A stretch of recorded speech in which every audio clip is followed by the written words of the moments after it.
Hello listeners, I'm Samantha Walters with Below the Radar, a knowledge democracy podcast.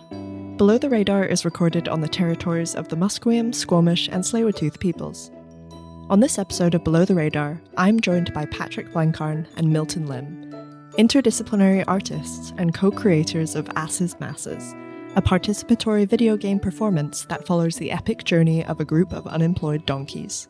The show recently wrapped up a run at Vancouver's Push International Performing Arts Festival. Enjoy the episode. Hello and welcome back to Below the Radar. Today we're joined by two special guests, Milton Lim and Patrick Blenkarn. Welcome to the show. Hello. Hello. Very happy to be here. Yeah, thanks for being here. Before we get into it, could you both introduce yourselves a bit? Yeah. Milton, who are you? My name is Milton Lim. My pronouns are he, him. I'm an artist based in Vancouver, BC. And my name is Patrick Blenkarn, and I also use he, him pronouns. And it's complicated, but I'm based in Vancouver, BC, but I'm spending a lot of time in Los Angeles, thanks to my girlfriend who lives there. Cool. Yeah, so we're recording this in the middle of the 2024 Push International Performing Arts Festival. Bit of a mouthful, where your show Asses.masses is showing. And I just watched it this past weekend. Did you love it? I loved it. It was really... Imagine if I was like, I hated it. And now Sorry, that was a high five for those who... Yeah, so for people who might not know what Asses.masses is, like, what is the show and how did it all come to being? First of all, what it is, in a nutshell, Asses.masses is a custom-made video game that Milton and I and a team of artists from around the world have spent many years building. It is a game that is played and designed to be played inside of a theater by a live public from beginning to end. It takes about 7.5 hours, give or take the skill and or interests of the audience when it is performed. And really at the heart of it is this collaborative journey that the audience is to go on across these 10 episodes following the epic adventures of an unemployed herd of donkeys. And those donkeys are trying to get their jobs back amidst massive industrialization in their region. There are machines that they are revolting against, asking the humans that they can maybe have their jobs back. And in doing so, we have an ensemble-based story with a herd of donkeys. As much as we also have, as Patrick mentioned, it's a video game played by the audience, but one person at a time. And so there's one controller, and people self-elect, or they are told to go up one person at a time by other people in the audience to try and navigate, I guess, tropes of leadership as they go through the story, and they see their journey reflected both in the room and in the game. And so the reason, how did we come up with the idea of putting a video game on stage and saying, hey, behold, this is actually performance. And, we want people to engage with the experience as a form of performance and also understand how performance can be transformed by the incorporation, or rather the invitation of other art forms onto the stage. We have a past of making other games, but also like yourself, Sam, we were artists who had some formative training in some capacity at Simon Fraser University, where collective creation and devised methods were held as a high value for theater creators. And I think for a lot of us who work in that tradition, the idea of play, the centralization of play within an artistic practice and process is incredibly important. It creates a sense of liveness. It creates a sense of contingency that we all have to be here.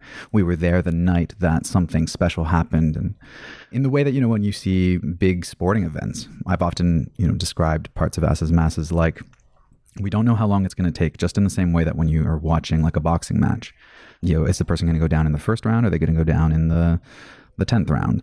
And, trying to cultivate through play, through game structures, a sense of really the precarity, I guess, of, and I'm going to say like radical contingency of being together as a group, doing something. A lot of the theater that we've seen in Canada, and I'd say internationally too, that has tried to start engaging with gamification, game logic, the world and culture of games.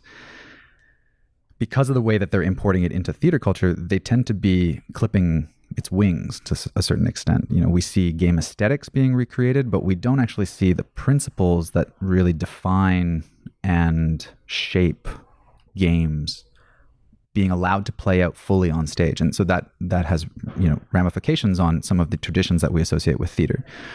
Are the lights on, or are they off? How long is it? 2 hours? What are these sort of standard tropes that we tend to experience? And we found that if you let games come into the theater and be a game fully, well, maybe the show is going to be a little bit longer than your average 3-act play, or maybe we have to sort of have other ways of negotiating rhythm and pace. Can we take breaks? How long are they? Well, who decides? Should you be told how long to take a break in the middle of a game of Monopoly or Settlers of Catan? Or is it something that you negotiate with your peers? So as you saw in Asses.masses, all of the intermissions are self-organized by the audience.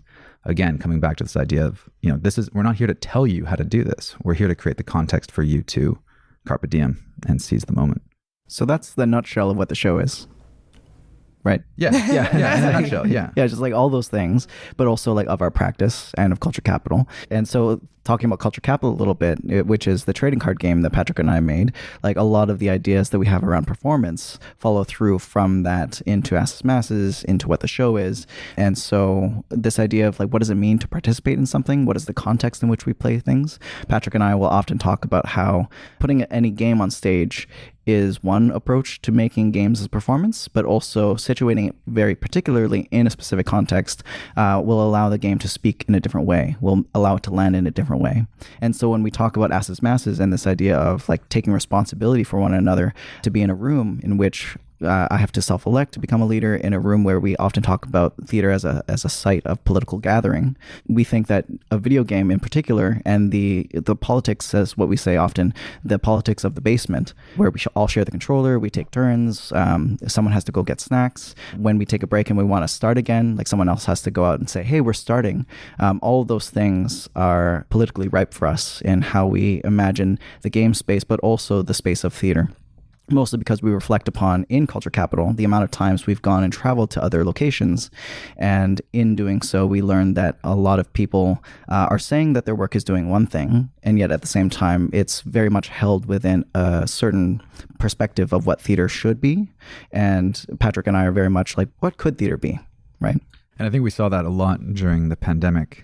There was many moments when we saw artists mourning theater as the ultimate site for gathering. And it's just objectively not true. There's so many other ways that humans get together to share stories and be, in a shared moment of experience. And that, we had started asses.masses before the pandemic, and it just happened to become very, very relevant and pertinent to the experiences that the global, the world was having. And I think that is, something that we've continued through as the show now has sort of reached its conclusion and its sort of final form, that everywhere we go, we are trying to remind ourselves and, our public that the theater can be a site of gathering, but it is not the only one. And if we want the theater to be returned, I guess you could say, to a certain political or social political cultural significance, particularly in English-speaking Canada, then we need to start thinking about how it becomes a site for all these other populations and these conversations that it has hitherto been excluding. Yeah, because often that traditional theatrical gathering feels kind of artificial in a way as well. Like you're sitting and you're not supposed to move or speak or do anything. Like often with shows recently, I've got the sense that I've wanted to yell during a show, and it was really gratifying to get to yell. You wanted to yell at the actor and be like, do better? Or... Sometimes that, but sometimes just kind of like, there are moments where it's like, this feels like you want us to do something, but actually at the same time we're contained as an audience, and because you've set up clear parameters of like, stay over there. Yeah, and we had to really grapple with that at the beginning. To flash back to some of the earlier tests of Asses.masses, we used to have the lights off. We were in a theater, and we were thinking, and there's a cinematic element to it. For those who are listening, I guess to describe asses.masses in other ways that we do is to say that it is something like a movie marathon or, an epic binge watch with 150 people. And so when we started the project and we were starting to think about the design that the theater need to have, well, we were also, borrowing with the aesthetics that we had from our other experiences. And we realized that no, actually, those aren't helping us. We actually need the lights to be half lit or, just dim, because you need to be able to see the people next to you. You need to be able to see the other people in the theater so that you can look at each other and have a visual negotiation of, are you going to be the next player or am I? Or can I point at you? Or if you turn around and when you have the controller and you try to appeal to the masses behind you, can you see everyone? Well, it's not going to help the work if you can't, and you have like bright lights in your eyes. So there were these small changes that we were just, very simple changes that we could make to the theatrical space towards further encouraging the kind of social and communal interrelations that we hoped that the show was creating. And I think it is doing that. Yeah. I would say it's doing that from awesome. My experience. Done. Wicked. Yeah, well, I really like this phrase you used about basement politics, because I think this show is operating on a few different levels of the actual story and how it's set up, but also, just this experience of being in a space with a group of people playing a game together.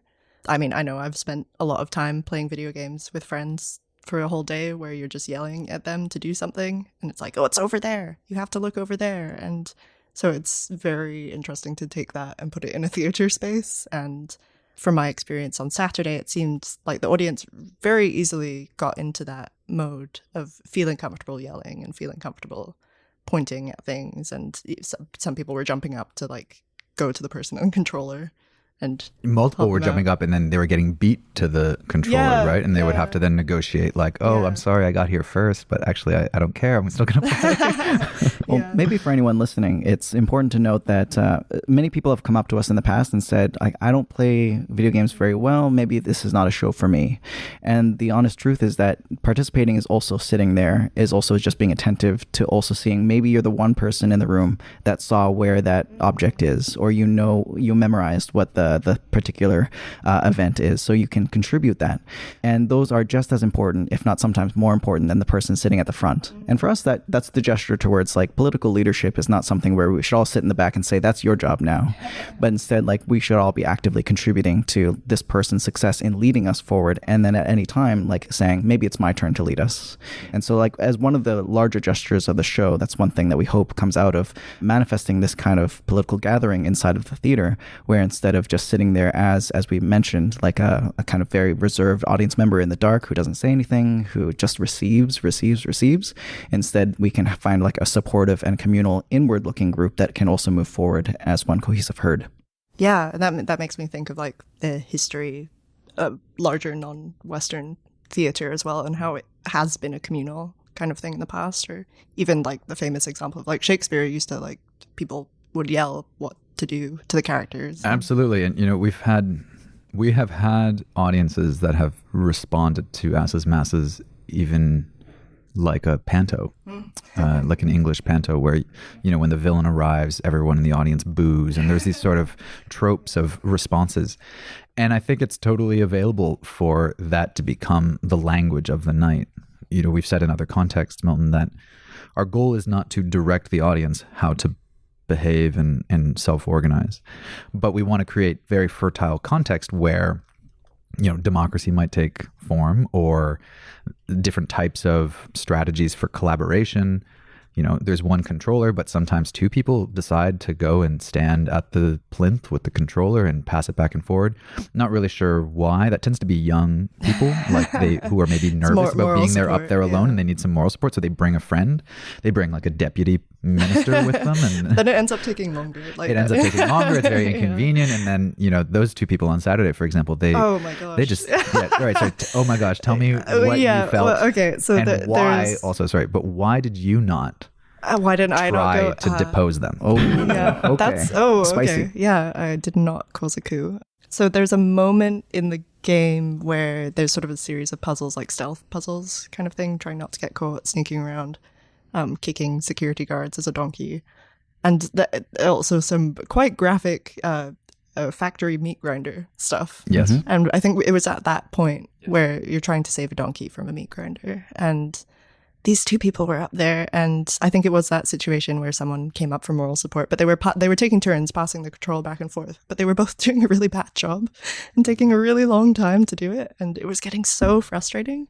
And I will say I did not feel like I wanted to get up there, mostly because I was like, I don't know if I can do a better job than that, actually. Fair. And that's a metaphor, probably, but absolutely.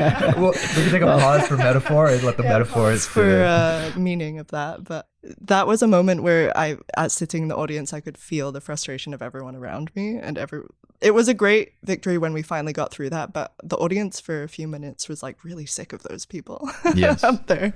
They were doing their best, I'm sure, but there might have been someone up there. They started to get tired, actually, visibly tired. They started giving up, and they didn't take the cue that maybe it was time to. But also, no one else offered to help at that point. Which is maybe a good segue to say, like, we've done the show internationally, we've done the show in multiple places around Canada, and every time we go somewhere, we kind of get the temperature and the culture of the city manifesting a little bit in the performance. And so, to paint in very general kind of broad strokes, in Toronto when we did the show, there was a lot more kind of, I'm very present, I'm sometimes a little bit aggressive, but they were very loud and very clear about where they stand on things, about how they might want to vote together. They started creating voting systems in some of the shows. When they wanted the intermissions, which again are self-determined, they would stand up and say, okay, 15 minutes? 15? 10 minutes? 10 minutes. Wow. Okay, see you in 10 minutes. And then that's so different. Someone in the audience actually set like a timer on their phone. Yep. Vancouver absolutely did not do that. It was freeform. It was freeform, and then when someone wanted to start the button again, it's impossible to do this, just audio. But well, look at that dance you're doing. The physicality of the person who would be like looking over their shoulder, very sheepish, waiting, very sheepish, and being like, "Well, I think I'm just gonna hit start," and you're like, "There's 100 people outside. Like, what do you?" Okay. I mean, that's how that's what your form of leadership is. Just maybe I'm going to push this button and hope that they hear some sounds and come back in. And it just takes one person in the audience to say, do it. And then they do it. And then they do it. And you're like, wow, that is how we ended up in such a shitty political situation. But so many places. As we do the show in Vancouver, it was interesting that so many times there would be a little bit more reticent kind of behavior towards leadership. And oftentimes when someone was struggling, you would see the people in the audience going like, you got it, like very supportive from over here. Yeah, but not me, but you got it.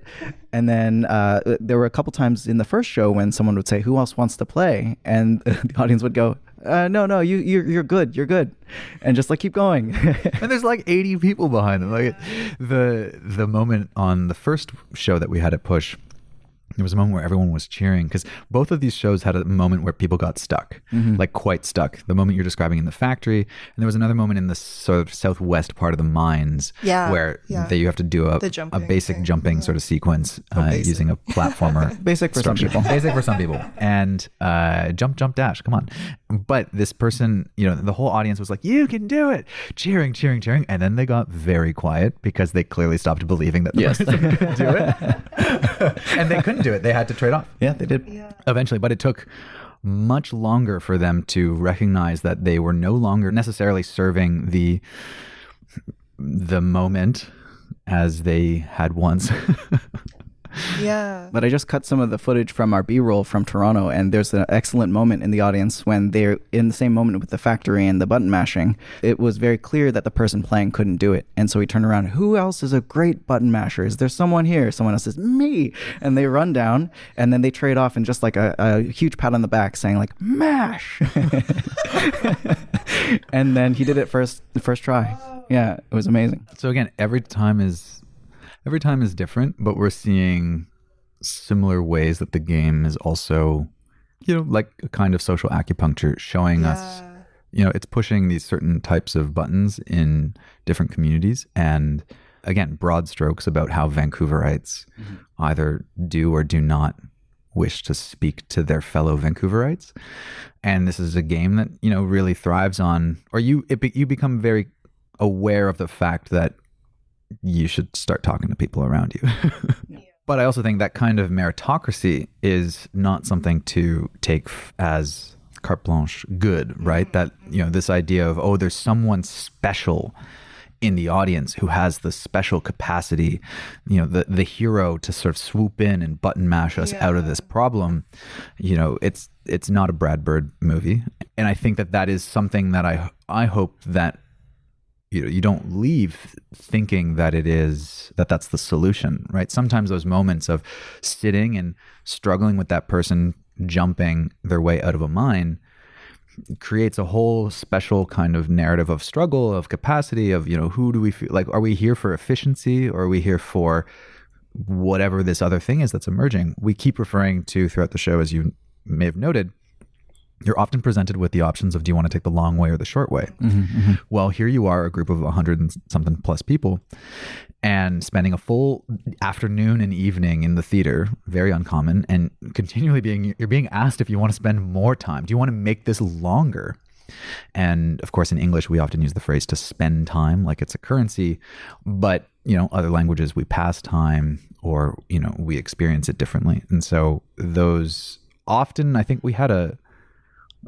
Toronto often they also went for a short way. No, they went for long. Long, yeah. Most people, and that's what's great to see, is that, you might have these presuppositions about how, the value of a community, or the community values time. But also, if the show creates a context where people want to stay, they want to pass more time together, spend more time, they realize that that time of being together is valuable, then I think it's also doing a good thing. It did change as we got better at doing the hospitality bit, because the show it feels long if you are hungry. It feels long if you really need a break and you haven't really gotten all the sustenance that you need.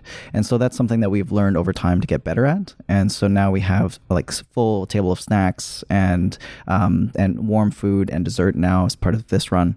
And those are things that we actively try to do so people don't have a reason that they need to leave. And in fact, that bonus points. And in fact, this run, we can bring it inside the theater and eat while we play. And going back to the basement politics, that kind of makes the whole game.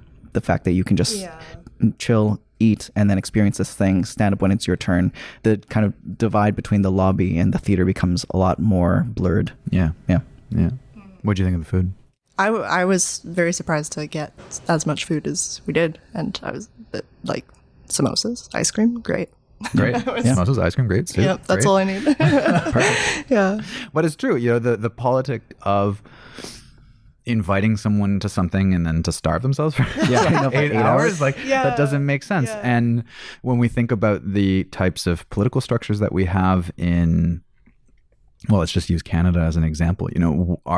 We want people to enter into contexts where they can engage with political thought and political action.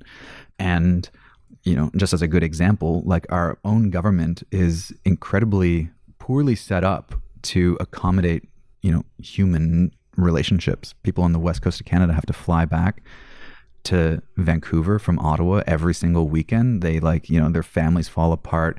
They can't participate in anything.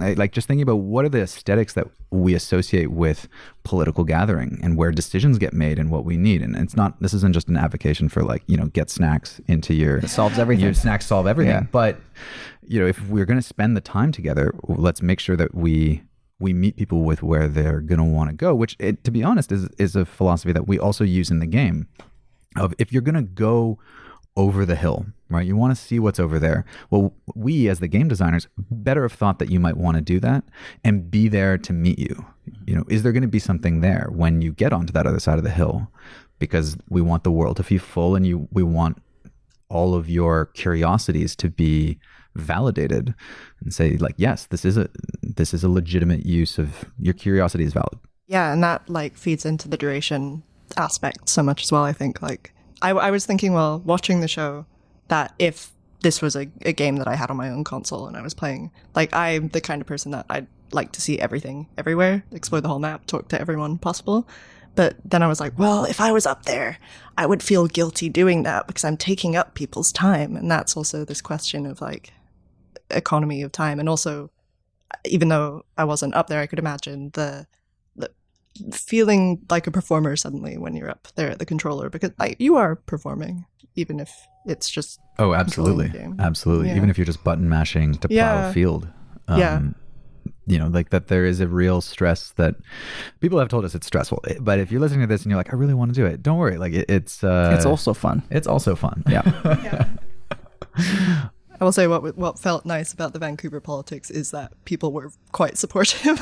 Very, just very like, supportive. we're all behind this kid that's button mashing right now. We did have a show in Toronto where a few people decided to read out all of the lines of dialogue, which had never happened Like in a show, and perform them. And they put on voices. And there was something interesting that we had never thought of before, which is like it gave a kind of singular reading of the line because all the dialogue in the game is represented through like visual text boxes.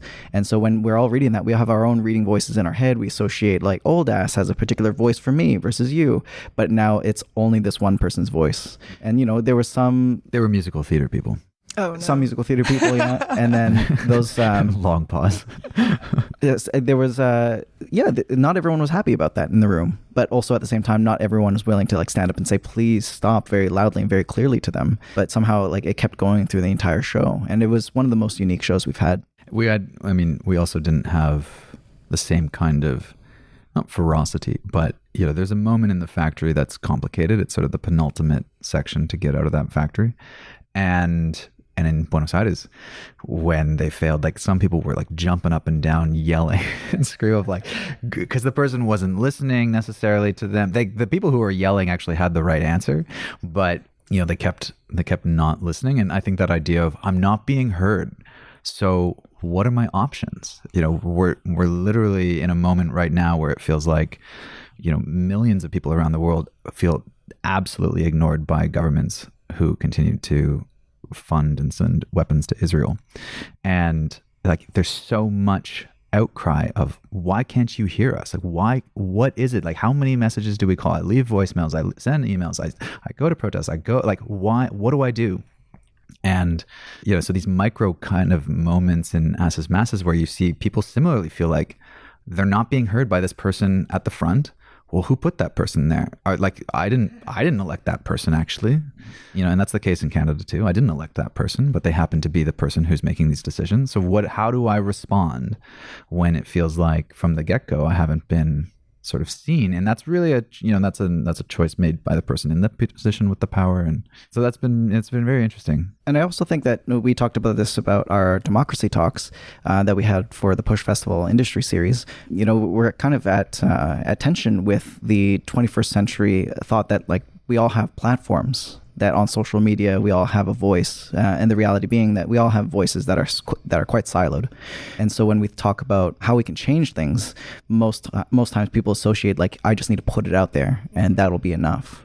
And yet that going out there is often just going to our close friends. And we think that like, well, the strength of theater, the thing that we can do inside of theaters is actually gather and maybe see people that we don't necessarily fully agree with, and have that conversation in real time in places where it doesn't become so inflammatory right away. And so, yeah, that's... Well, and I think Catherine Bourgeois, in one of her talks at the Push Festival last week, had a great moment where she's like, yeah, we've got diversity, but we actually just don't have diversity of opinion. We're largely in agreement with each other. Like we have a moral agreement on many fronts when we all get together at the theater. And because that's like a certain class who goes there, it's a certain culture, certain values of that. As I mean, just to put it on the record that, you know, English Canada is not a place where theater is sought as a context for working through ideas and or forming cultural bonds. Like it is absolutely not a primary context. It is secondary or tertiary, like whatever it is, it's a very specialized special interest. So again, to come back to, you know, okay, well, how can we return that space to be that? You know, means that we also have to be open to this idea of a diverse range of opinions and perspectives on how things should unfold next. And, you know, the show that you were at, Sam, that was interesting. We saw that one little group of analysts appear. That's right. Again, we keep coming back to this factory. The factory's hard. But this group of analysts jumped up and they tried to analyze all of the puzzle options of how to get out of this situation. Oh, yeah, there were like 4 people. There were 4 people at the front, and they're like, okay, but if I go left here and I go up there, no, and then I hit the button, and then what if you jump on the thing? And it's like, that was a very funny moment of collective decision making but also cut the audience off.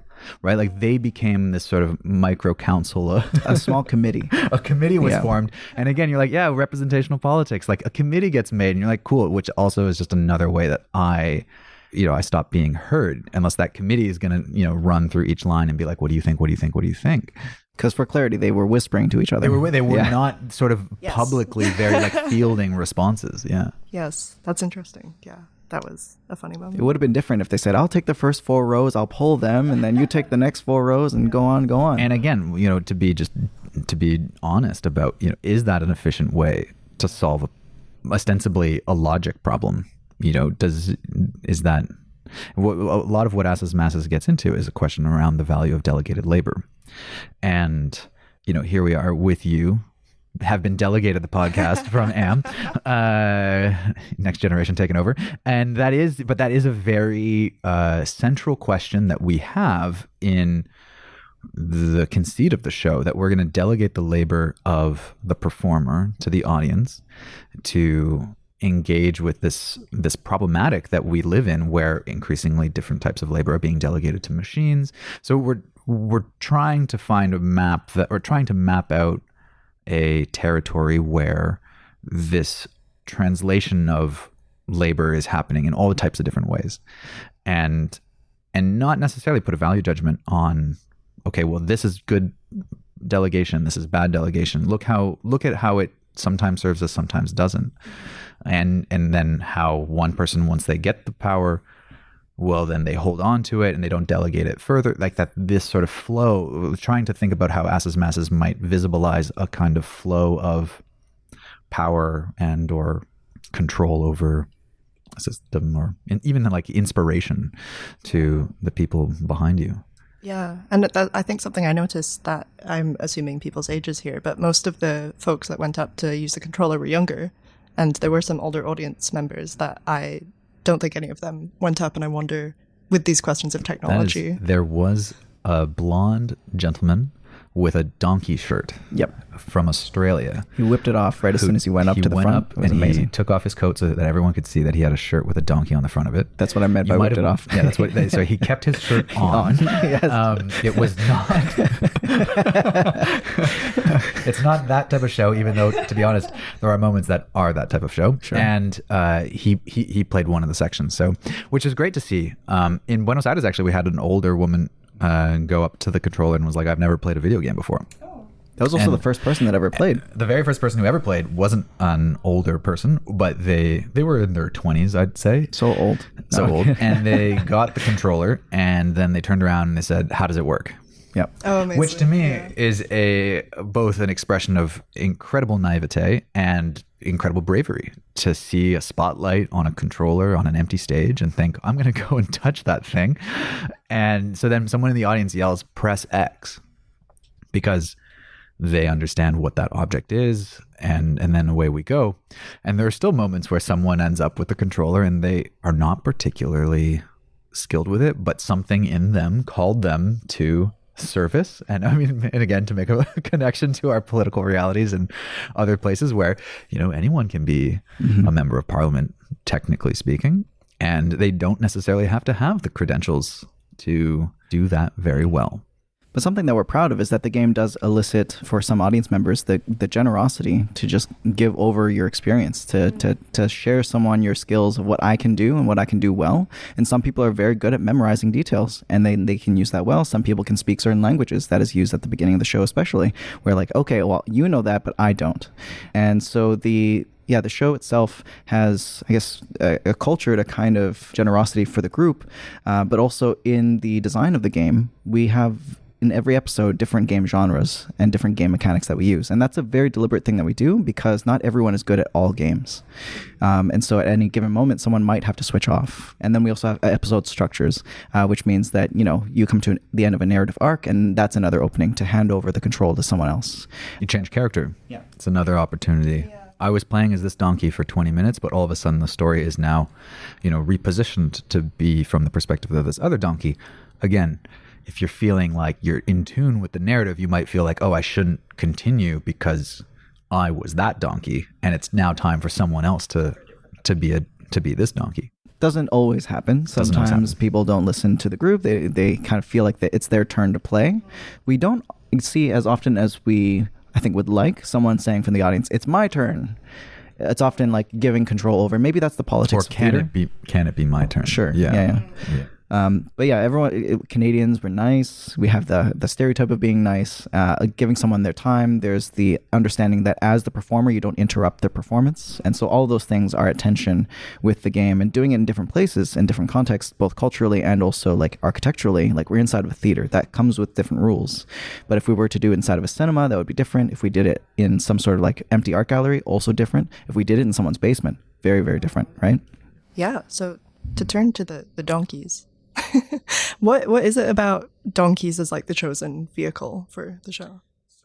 They happened to be the subject that I was working on at the end of my graduate studies when at Simon Fraser University.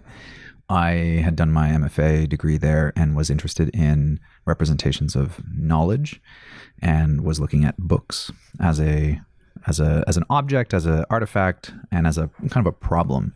And in one of the works that I was building came along a donkey character, largely inspired by an image that I found in an Alberto Manguel book, which is called The History of Reading.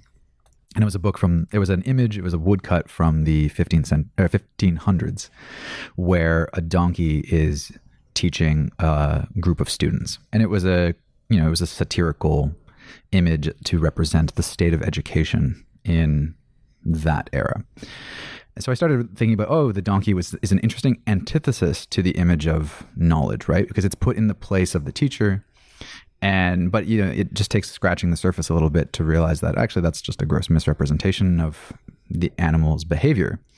And that for largely its entire history, it has been subjected to, being abused as an image or as a symbol, as a way to be a convenient vehicle for criticizing manual laborers, people who we think are stupid. It's sort of infiltrated many Indo-European languages, as well as Semitic languages and other languages around the world, as a form of insult to, someone else. In English, ass, you ass. In Portuguese, burra. It's part of so many of our vocabularies. And so, there was these tests at the beginning of how it might be a character that could help us understand the contemporary situation where it was, where the manual labor was increasingly disappearing from narratives and urban contexts. They were being replaced by machines. And at one point sort of stumbled on the idea of donkeys who work all day coming home and playing video games. And that was like an initial seed idea. And there was a little test that I had done. And then a residency was granted to me at the Shabolt. And I invited Milton because we had already started working on Culture Capital. So he was privy to my weird donkey interests for at least a year. I'm reading about donkeys. Oh, have you heard there's this massacre going on in Asia where donkeys are being slaughtered to produce this particular Chinese medicinal product called Ejiao. And so I was very interested in, this idea that this manual labor was literally now being liquidated to feed the desires of the nouveau riche as a status. And it seemed like, a kind of, a very strong metaphor, but despite also not being, it's also just a very real situation that a life is being sacrificed because it is more valuable dead than alive, which is the case for all animals that are consumed. So anyways, we started working in that context, and we came to this idea of, making games about donkeys, exploring the ways that we could use the ideas that we had in Culture Capital around dramaturgically translating labor or economic relationships into games. So we took the situation that donkeys were living in or trying to live in or trying to survive in, and turned them into games. And at some point in time, it turned into a sort of fantasy epic of Marxist donkeys trying to revolt against the humans. There's a bunch of other steps in there, but do you want to fill anything in? Well, I'll just say that the documentarian aspect of the donkeys have been moved into a different project now called Asses, which we'll one day make when we have time. But that's like a series of different smaller games. But we realized in going back to the theatrical practice, I think that's one of the things that made us realize that the story is the main driver. might help us be able to explore larger questions rather than just like isolated moments of just like learning real facts. We're like, oh, maybe we can start to see it in like larger questions about philosophies, about ways of being, and experiential questions as well that we wouldn't otherwise have if we had something much more, I don't know, broken apart. Yeah, and especially when trying to say, hey, we're going to engage with the theater, the tradition of theater, and this presumption that, again, theater has this space for these theater, opera, these big stories, these big epics, and that they have some kind of privileged status in the history of storytelling. We're storytellers, tell us the theater artists, all the time. And you're like, cool, but also video games can tell stories. And so if we're going to go into theater, we're going to need to make sure that we bring the biggest, like a story that is too big for most theaters with us. You know, it's going to have a cast of 15. Well, you can't hire 15 actors very easily in Canada. And it's going to have multiple locations. It's going to have robots. It's going to have AI. It's going to have all these things that theater can't necessarily do in the way that it was doing it before, but it can do it this way. It can do it if it lets video games be theater.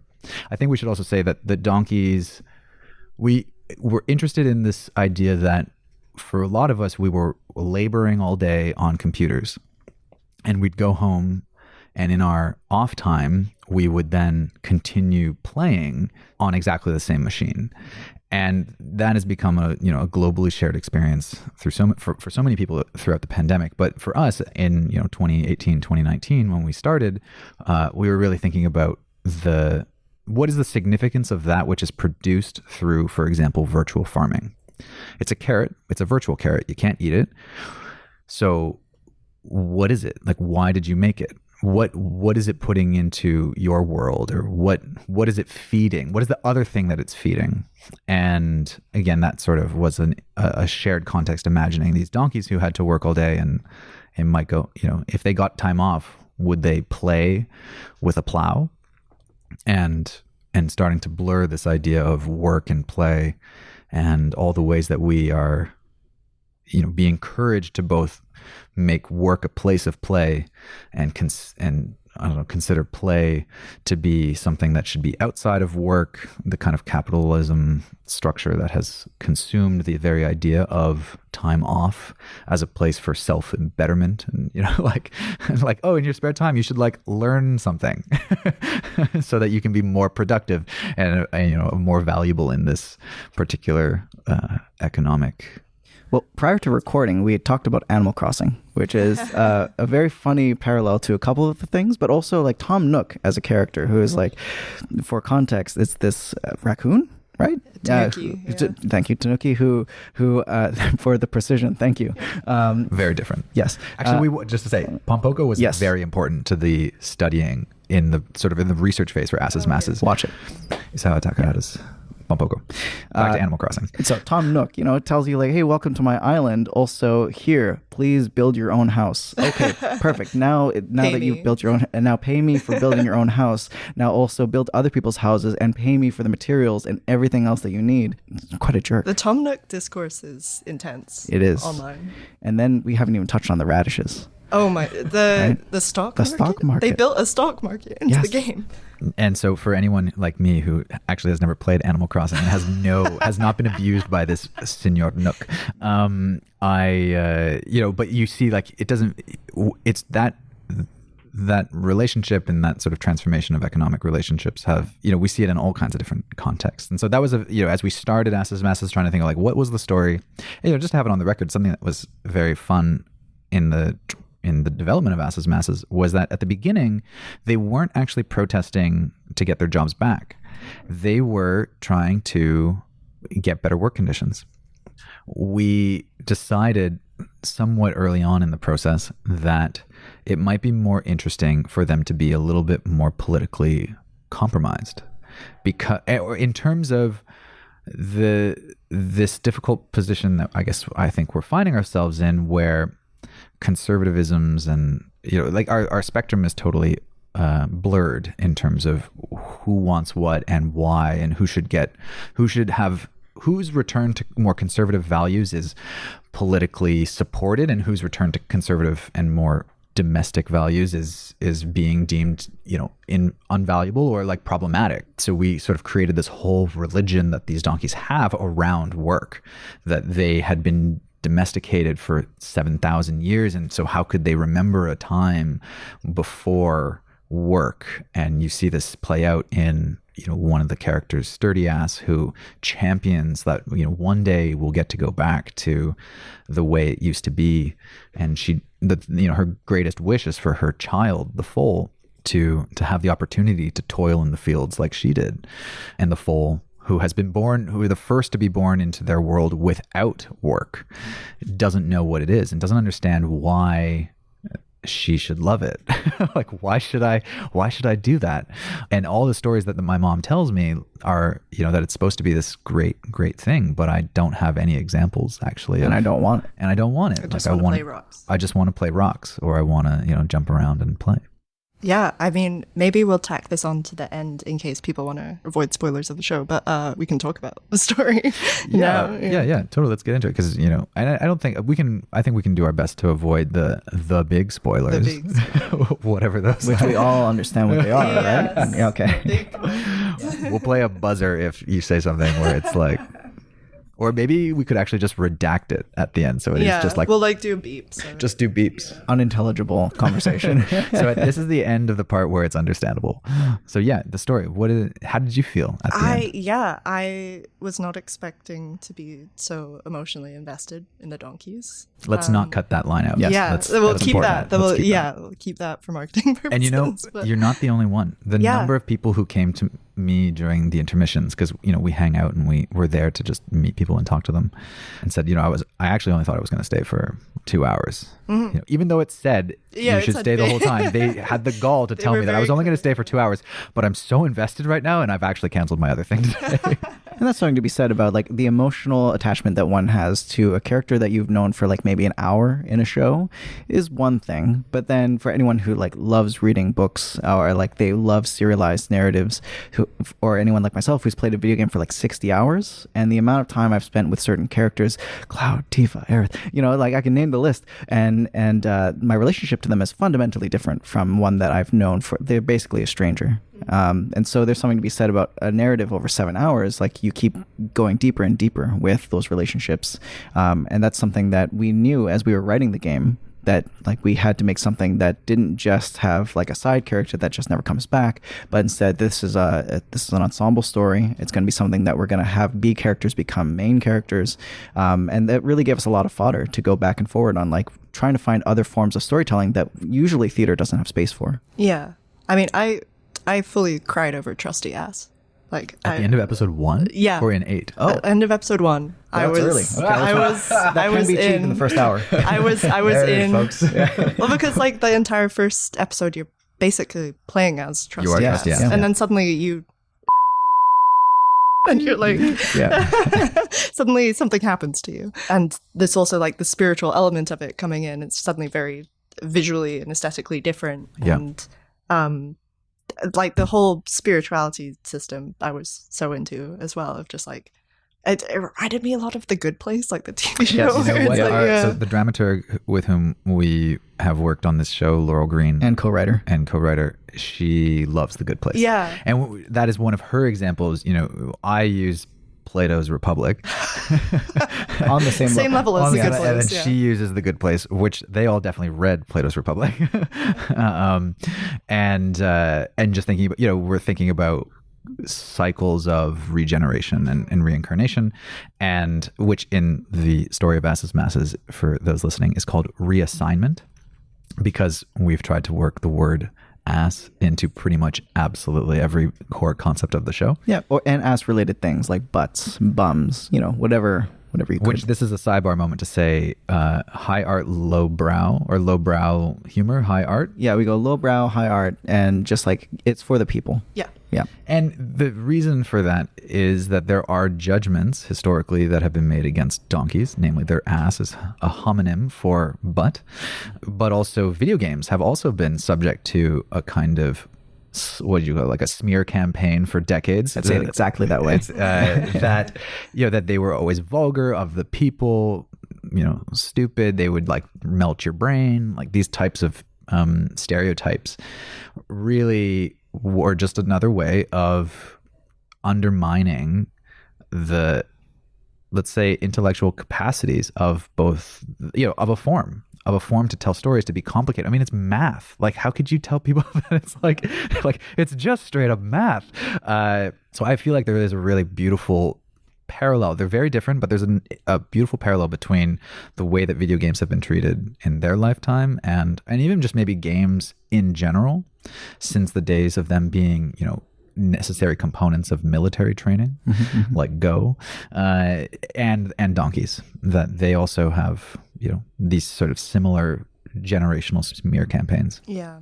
We did have two Sorry, relatively... the smear campaign pun? I've now just clocked. Yes. We should put it in somewhere. But we did have two people come to the show, some fairly older, if I can say it nicely. And so they were standing outside the show, and one of them says, "Hey, are you going back in?" And then they went, "No, they're just playing a video game in there," which was hilarious to me. And we're not going to. Sam's crying in there as though totally devaluing your aesthetic experience. Different experiences for sure. We're not going to win everyone over, but we hope that they'll give it a chance. So back to the tiers. So that happened. And what happened next to you? I mean, there's also like these interludes throughout the game of like the red screen, like pixelation happening. That I mean, it's part of the spirituality system, I'm assuming, but sometimes doesn't get fully explained, which I'm for. But yeah, with the good place, it was interesting that so you find after these donkeys have died, they're in this place where there's like all these hedonistic things that they could desire that they wouldn't get in their sort of toiling labor lives of like there's like a pit for orgies, if I can include that in the podcast. For sure. And there is an orgy. There's drugs. There's like we didn't get a chance to see the racing thing, I think, on Saturday, but there is something there. Yep. And then they have the choice to reassign themselves back to life and back to potential labor. And it just brought up all of these questions of like, what is the meaning of our existence and how we produce value in society? And also that like the why I think of The Good Place is because there's that final season where they find themselves in, spoilers for The Good Place, they find themselves in the actual good place, and they get bored of it eventually because it's just good things. And so that is we were very aware of that story and that value, like, or so that idea of what is the purpose of going on, and like what are we going on to do. And in Asses.masses, the astral plane is the name of the afterlife. Yes, it's funny. And so you find these donkeys occupying what is ostensibly supposed to just be a highway towards going back to the material world and getting back to work in what work means. And there's a whole other layer there. Not the perverted work, but the good work, which you'll find out what it is when you come to see it in a future show, whoever's listening. And that moment of understanding what that world had to be, that took a time for us, because at the beginning we did think it was freedom. They were free from the trappings of, and the sort of the blood, sweat, and toils of, which is not the way that those words normally go, blood, sweat, and tears, but blood, sweat, and toils, let's say, of their material condition. And then we've slowly, as artists, also sort of tried to understand, what is that dream of extricating yourself from the shit that, we keep falling back into in this world, especially while others are still in it, right? And so that's one of the larger kind of conversations about, like, are we going to leave everyone else behind, or are we going to do this together? And I think that question of, again, to come back to the way that we've understood video games as escapism, as a world that you escape to, that you go to, and you sort of shut off everything else in the world.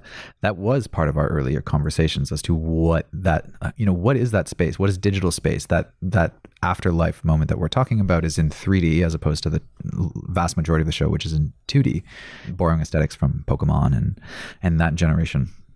So we wanted to make a world that was beautiful, lush, it's a desert, so it's not lush, but it's, it's rich in its detail, And it feels like it's teeming with possibilities because we're trying to invite this dialogue on, well, we could just stay here. And if we did, what could we, we could run all these races. We got all these things that you could just do for minutes and minutes and minutes and minutes.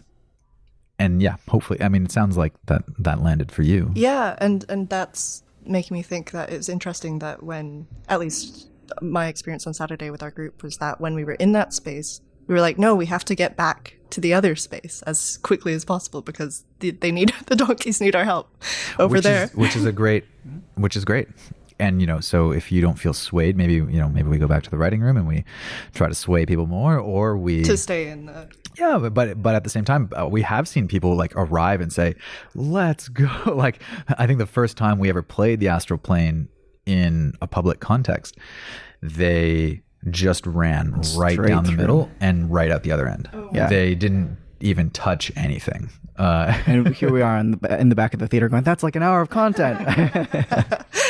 We programmed all these things. We did. We like stayed up for days trying to make something work, and then it was at least 3 weeks of work. Yeah. And they were just like, we don't care. Like, we want to know, we want to save the herd. We want to get back. We want to get back to work. And to be clear for everyone listening, like when you see the show, you will not see everything. It's not possible.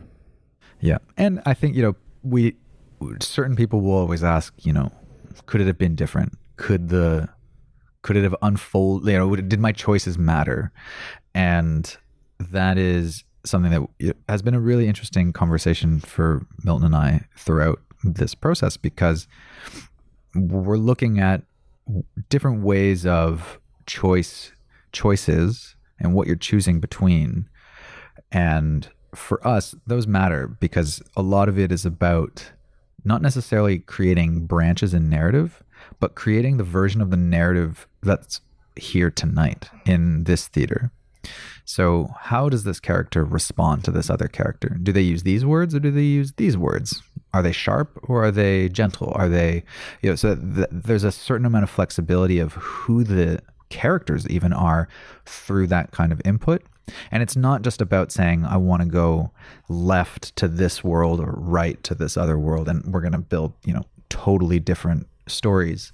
But it's about, here is the story of asses.masses. And every time we play asses.masses, it's different.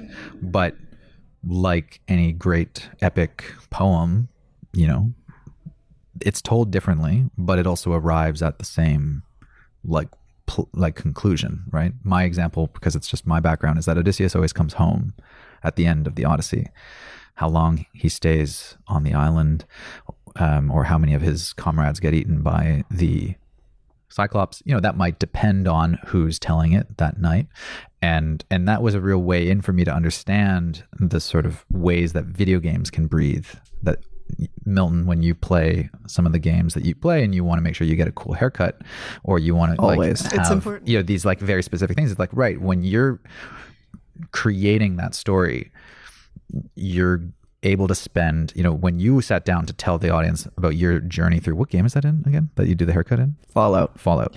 Like that you would say, look, before we go on, everybody, if it was a stage show, you would say, and now I'm going to describe for you the haircut that this character had. Important. And you'd go into all these details because it would represent who they and how they were feeling how they were feeling at the time, like how many days it's been since they shaved or whatever it was.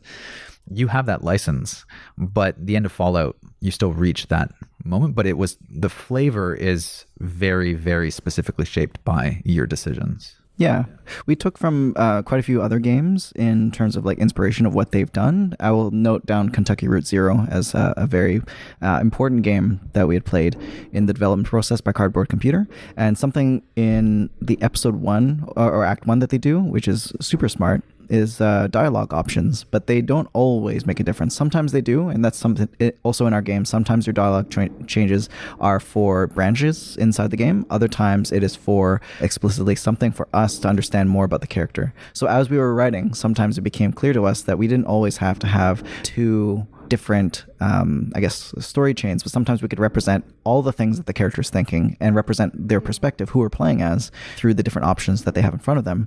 And there's that conversation of what they say, but then there's also the conversation in the room, like how do we decide what they're going to say?